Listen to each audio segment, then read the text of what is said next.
One of the most common questions I get from homeowners is this: should I sell my house or should I keep it and rent it out? And honestly, there isn't a one-size-fits-all answer. The right decision really depends on your financial situation, your long-term goals, and what the numbers actually look like for your specific property. But there are a few key things I usually walk homeowners through when they're trying to make this decision. And if you're thinking about selling or renting your home here in Los Angeles, there are a few things I want you to consider. The first step is always to run the numbers. You want to compare what it costs you to own the home each month versus what it would realistically rent for in today's market. Let's walk through an example. Let's say you own a home that's worth about $1.3 million here in Los Angeles. If you purchased it more recently and your interest rate is around 6%, your monthly payment on a loan around $1 million might be somewhere around $6,000 to $6,200 a month for principal and interest. Then you add property taxes, which in Los Angeles is 1.25% of the value. So that could be another $1,300 or so. Add in insurance, maybe that's another $500 or so, and suddenly your total monthly cost to own your home will be somewhere around $7,500 to $7,800 a month. Now compare that to rent. A single family home around that value might rent for somewhere in the range of $4,500 to $5,800 a month, depending on the neighborhood, the condition of the home, and the size. So in this situation, you might actually be losing a couple $1,000s a month if you rent it out.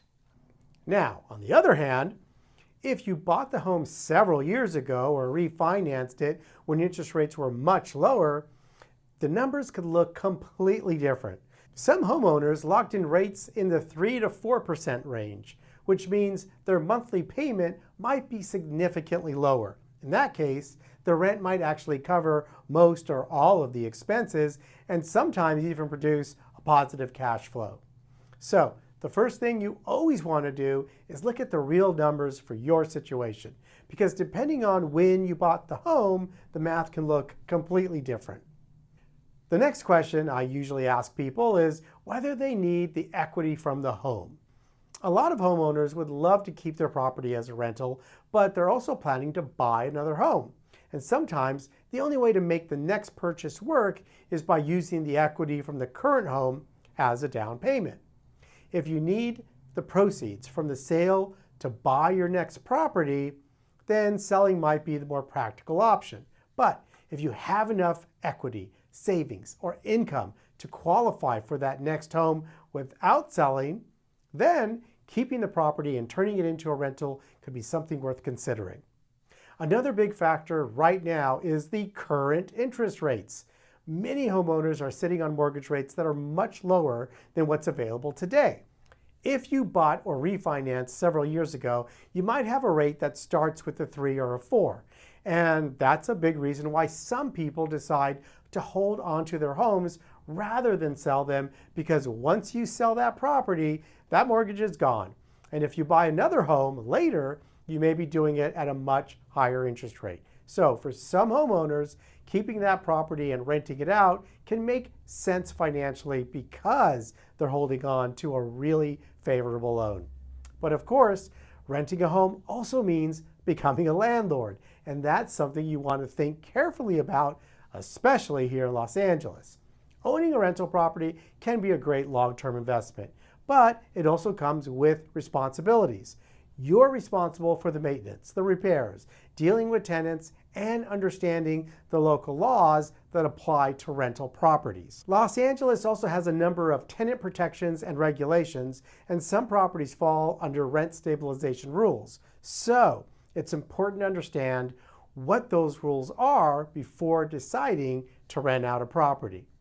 Some homeowners choose to manage everything themselves, while others hire a property management company to handle things like tenant screening, rent collection, maintenance issues.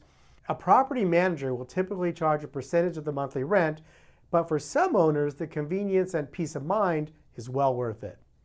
Another thing that comes into play when deciding to sell or rent is capital gains taxes. If the property is your primary residence, there's a potential tax benefit when you sell. Currently, homeowners can exclude up to $250,000 in capital gains if they're a single person, or up to $500,000 if they're married filing jointly. But there's an important rule.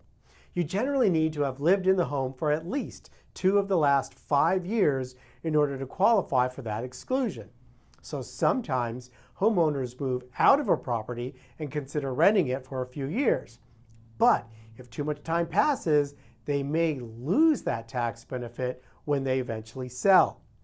That's another reason why it's helpful to think about the timing and your long-term plans before deciding what to do.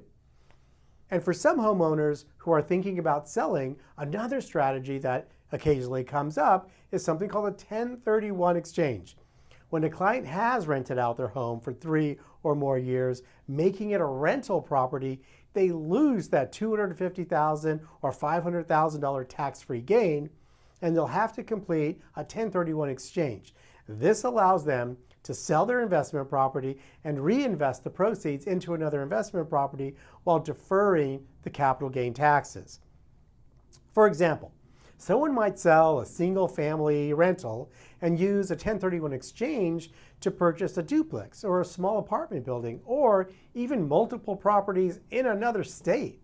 Now, this strategy has a lot of specific rules and timelines, so it's definitely something that requires professional guidance. But it can be a useful option for investors who want to continue building their real estate portfolio. Now, at the end of the day, deciding whether to sell or rent your home really comes down to your goals. Some homeowners prefer the simplicity of selling. They access the equity they've built up, move on to the next chapter, and don't have to worry about managing a rental property.